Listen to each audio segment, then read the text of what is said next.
नमस्कार। चलिए आज बात करते हैं भारत की उन दो सबसे बड़ी कहानियों की जिन्होंने हमारी संस्कृति को गढ़ा है, रामायण और महाभारत। ये कहानियां सिर्फ किस्से नहीं हैं, ये महाकाव्य काल का दिल हैं और इनकी सीख आज भी हमें रास्ता दिखाती हैं। अच्छा, तो सबसे पहले उस सवाल पर आते हैं जो हमेशा पूछा जाता है। क्या रामायण और महाभारत सच में हुए थे? मतलब क्या ये इतिहास है या फिर सिर्फ कल्पना? ये एक ऐसी बहस है जो आज तक चल रही है। लेकिन एक मिनट के लिए इस बहस को किनारे रखते हैं, क्योंकि शायद असली सवाल ये नहीं है कि ये सच है या नहीं। असली बात तो वो सबक है, वो सीख है जो इन कहानियों में छुपी है। इतिहासकारों के तर्कों से कहीं ज्यादा जरूरी तो वो मैसेज है जो ये हम तक पहुंचाती हैं। तो चलिए थोड़ा और गहराई में उतरते हैं, उस दौर में जिसे हम महाकाव्य काल कहते हैं। ये वो जमाना था जब इन महान गाथाओं को रचा गया था, जिन्होंने हमारी संस्कृति की, कह सकते हैं, नींव ही रख दी। अगर टाइमलाइन की बात करें तो रामायण को लगभग 7000 ईसा पूर्व का माना जाता है और महाभारत को करीब 5000 ईसा पूर्व का। तो मतलब रामायण पहले आई। और इसका एक बड़ा सबूत ये भी है कि महाभारत में आपको रामायण के कई कैरेक्टर्स और घटनाओं का जिक्र मिल जाएगा। इससे पता चलता है कि महाभारत के समय तक रामायण की कहानी पहले से ही मौजूद थी। तो फिर से उस सच या कल्पना वाली बहस से आगे बढ़ते हैं और ये समझने की कोशिश करते हैं कि आखिर इन कहानियों का जो मैसेज है वो इतना पावरफुल क्यों है, क्यों ये आज भी इतना मैटर करता है। देखिए, कोई इन घटनाओं को इतिहास माने या ना माने, एक बात तो पक्की है, दोनों महाकाव्यों का जो निचोड़ है, जो कोर मैसेज है, वो एक ही है, सत्यमेव जयते। मतलब जीत हमेशा सच्चाई की ही होती है। बुराई चाहे कितनी भी ताकतवर क्यों ना हो, आखिर में हारती ही है। और यही इनका यूनिवर्सल मैसेज है। चलिए अब खास तौर पर रामायण की बात करते हैं और देखते हैं कि कैसे इसके जो मुख्य पात्र हैं, उनकी यात्रा, उनका सफर एक आइडियल, एक आदर्श का प्रतीक बन गया। रामायण शब्द को ही अगर हम देखें तो ये दो हिस्सों में बटा है, राम और आयन। आयन का मतलब होता है मार्ग या यात्रा, तो रामायण का मतलब हुआ राम का मार्ग या राम की यात्रा। मतलब इसका नाम ही हमें बता देता है कि ये सिर्फ एक कहानी नहीं, बल्कि जीने का एक रास्ता है, एक सफर है। राम को पुरुषोत्तम कहा जाता है, यानी पुरुषों में सबसे उत्तम। पर क्या वो इसलिए पुरुषोत्तम थे कि वो एक राजकुमार थे? नहीं, वो युवराज तो पैदा हुए थे, लेकिन पुरुषोत्तम वो बने वनवास के उन 14 सालों के त्याग और मुश्किलों से, सिंहासन पर बैठकर नहीं, बल्कि जंगल की कठिनाइयों को सहकर। यही यात्रा हमें त्याग और कर्तव्य का असली मतलब सिखाती है। तो राम की यात्रा हमें कर्तव्य सिखाती है, ये तो ठीक है, लेकिन ये कहानी हुई किस दौर में थी, किस समय में? इसे समझने के लिए हमें थोड़ा जूम आउट करके एक बड़े कॉस्मिक फ्रेम को देखना होगा। हिंदू कॉस्मोलॉजी के हिसाब से समय को 4 युगों में बांटा गया है और ये युग ही इन कहानियों को एक गहरा कॉन्टेक्स्ट देते हैं। इस बड़े साइकिल को समझने के लिए चलिए उल्टा शुरू करते हैं, यानी हमारे अपने दौर से। हम अभी जिस युग में हैं उसे कलयुग कहा जाता है और इसकी लंबाई है 4,32,000 साल। ये इन चारों युगों में सबसे छोटा और सबसे ज्यादा अंधकार वाला माना जाता है, नैतिक पतन का दौर। अब इससे पीछे चलते हैं, द्वापर युग में इसकी लंबाई कलयुग से ठीक 2 गुनी थी, यानी 8,64,000 साल। ये वो दौर था जब धर्म और अधर्म का बैलेंस बिगड़ने लगा था। और हाँ, महाभारत की कहानी इसी द्वापर युग में हुई थी। और उससे भी पहले आता है त्रेता युग। इसकी अवधि कलयुग से 3 गुना थी, मतलब 12,96,000 साल। इस युग में धर्म का पलड़ा भारी था और यही वो समय था जब रामायण की घटनाएं हुई थीं। एक ऐसा दौर जहां कर्तव्य और सम्मान सबसे ऊपर थे। और इस साइकिल की शुरुआत होती है सत्य युग से। ये गोल्डन एज था, 17,28,000 साल लंबा, सबसे पवित्र युग, जहां सच्चाई और धर्म अपने पीक पर थे। लेकिन हिंदू फिलॉसफी में समय सीधा नहीं चलता, वो एक चक्र की तरह है।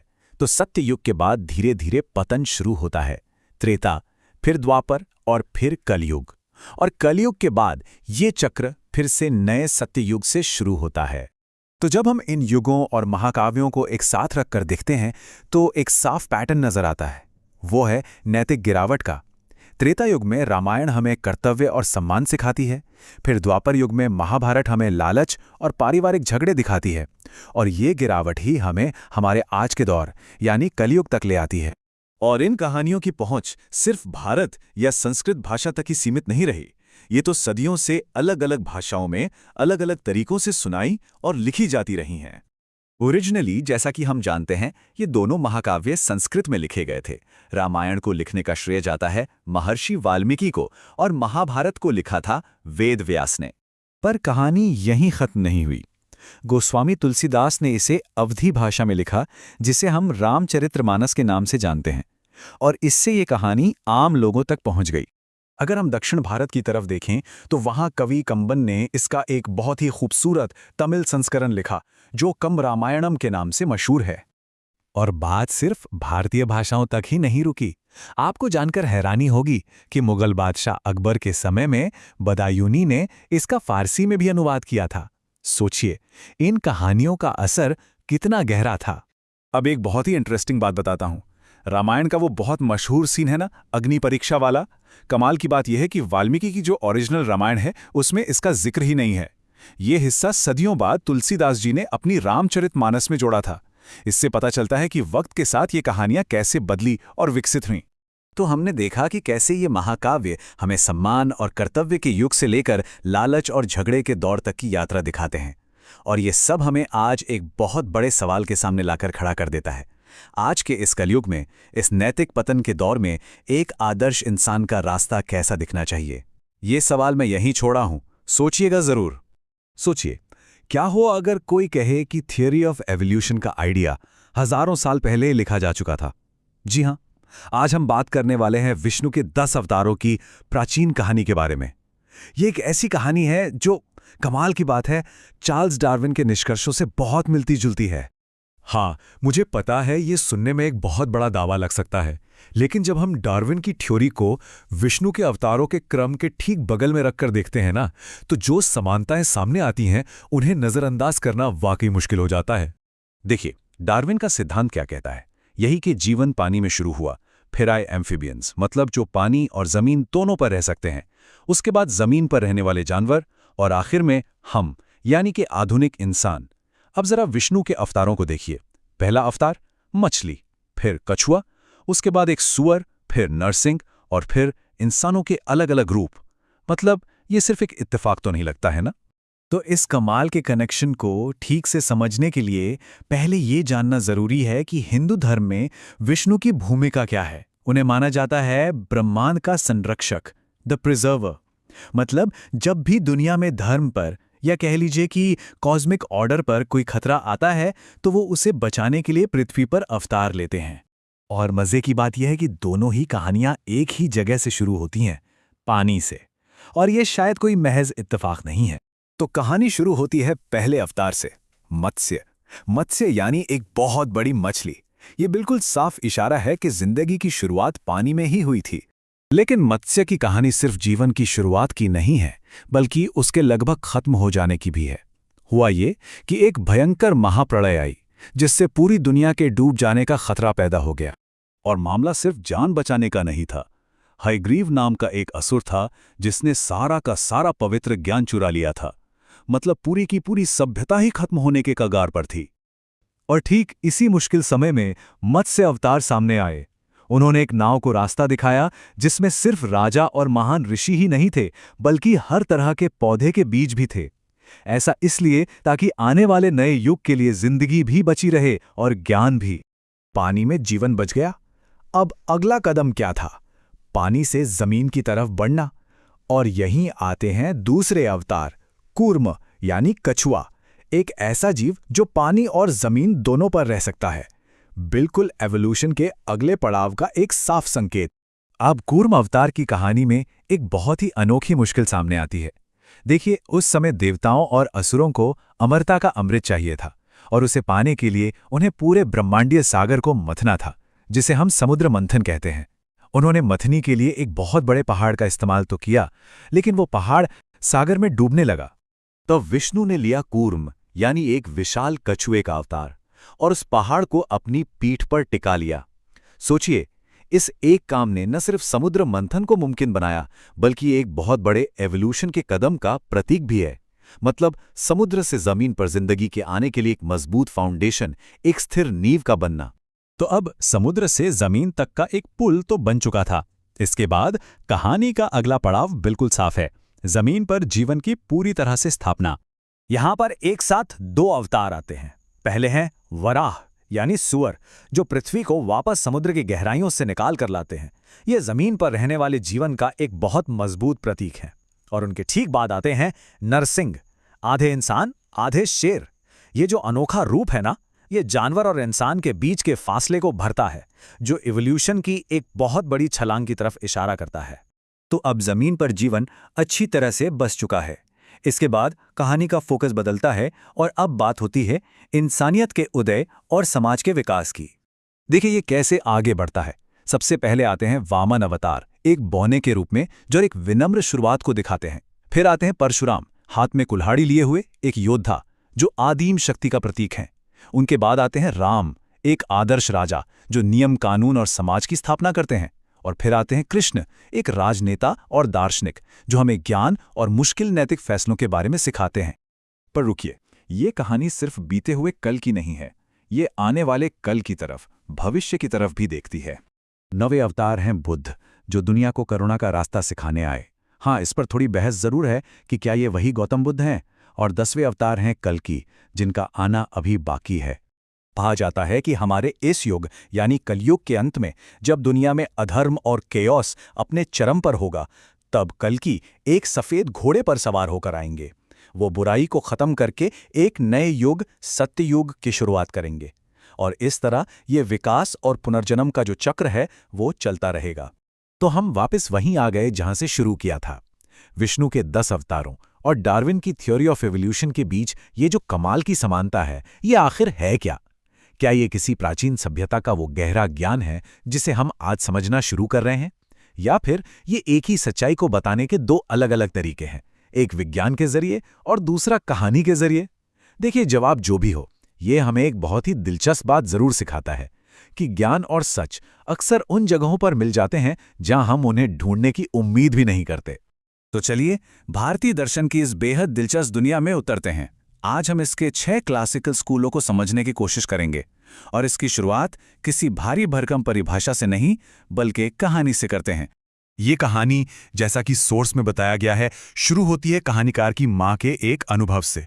और ये एक ऐसी सिचुएशन हमारे सामने रखती है जो पहली नज़र में साइंटिफिक लॉजिक को सीधे सीधे चैलेंज करती है। कहानी का बैकग्राउंड एक गांव का परिवार है जिन्होंने पहले भी अपनी संतानें खोई थीं और पिता की एक दिली इच्छा थी कि उनके 4 बेटे हों। उस माहौल में ये एक आम बात थी। अब इस कहानी का जो सबसे बड़ा पॉइंट है वो है मां का विश्वास। वो मानती थीं कि किसी दैवीय शक्ति ने, डिवाइन इंटरवेंशन ने उनकी प्रार्थना सुन ली और जो होने वाला था उसे बदल दिया। तो सवाल ये उठता है कि इस घटना को कोई कैसे देखे? क्या इसे एक चमत्कार मान लिया जाए, या सिर्फ एक इत्तेफाक, या फिर कुछ ऐसा जो साइंस के हिसाब से तो हो ही नहीं सकता? इसे देखने के कई अलग अलग नजरिए हो सकते हैं। और किसी भी चीज को समझने की यही कोशिश, यही अलग अलग नजरिए हमें हमारे आज के मेन टॉपिक यानी दर्शन तक ले आते हैं। देखिए, सोर्स के मुताबिक दर्शन का मतलब बहुत सिंपल है, देखने का एक तरीका, दुनिया को एनालाइज करने का एक नजरिया। हम सबके पास एक दर्शन होता है, चाहे हम उस कहानी को पक्की श्रद्धा माने, अंधविश्वास या कुछ और। तो सबसे जरूरी बात यह है कि फिलॉसफी कोई किताबी चीज नहीं है, ये असल में वो चश्मा है जिससे हम अपनी दुनिया को देखते और समझते हैं। भारतीय परंपरा में देखने के इसी तरीके को 6 महान ऋषियों ने बाकायदा सिस्टमेटाइज किया, जिन्हें हम आज षड दर्शन यानी 6 दर्शनों के नाम से जानते हैं। सोचिए, सोच के 6 बुनियादी स्कूल, और इन सभी की जड़ें हमारे प्राचीन वैदिक ग्रंथों में हैं। लेकिन कमाल की बात यह है कि ये सभी स्कूल उन ग्रंथों को अपने अपने अलग तरीके से देखते और समझाते हैं। अच्छा, तो ये स्लाइड एक तरह से हमारी आगे की बातचीत का रोड मैप है। इसमें वो 6 स्कूल और उनको शुरू करने वाले महान ऋषियों के नाम हैं। ये सब भारतीय इतिहास के अलग अलग समय से हैं, लेकिन इनके विचार आज भी उतने ही रेलेवेंट हैं। चलिए इन्हें बेहतर समझने के लिए ग्रुप्स में बांट कर देखते हैं।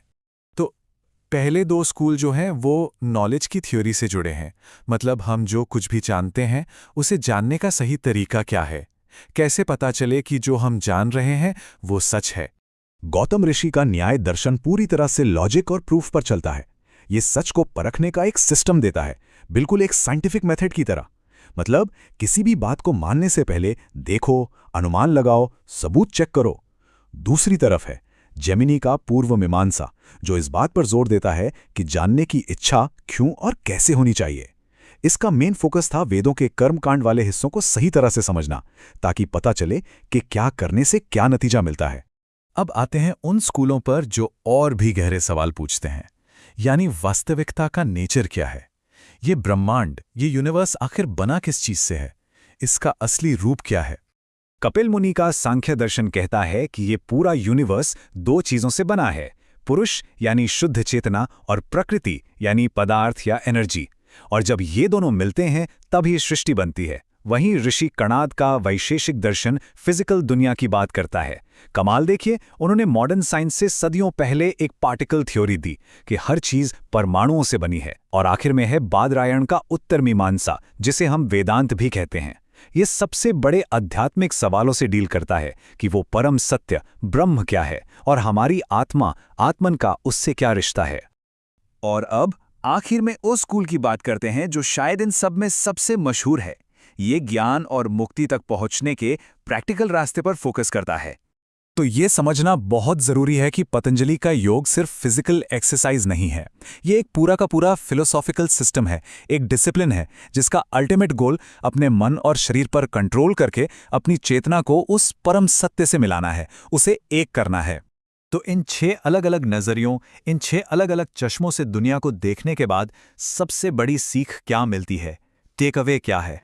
सोर्स इस बात पर बहुत जोर देता है कि इन दर्शनों का मकसद सिर्फ फैक्ट्स को रटना नहीं है। असली मकसद है अपने अंदर सवाल पूछने की एक आदत डालना और दुनिया को ज्यादा साफ साफ देखने का एक तरीका डेवलप करना। और बस यही बात हमें एक आखिरी सवाल पर छोड़ जाती है। ये 6 स्कूल तो बस कुछ बने बनाए फ्रेमवर्क हैं, कुछ नज़रिए हैं। असली सवाल तो ये है कि जब हम अपने आसपास की दुनिया को समझने की कोशिश करते हैं तो हम खुद कौन सा चश्मा पहनते हैं?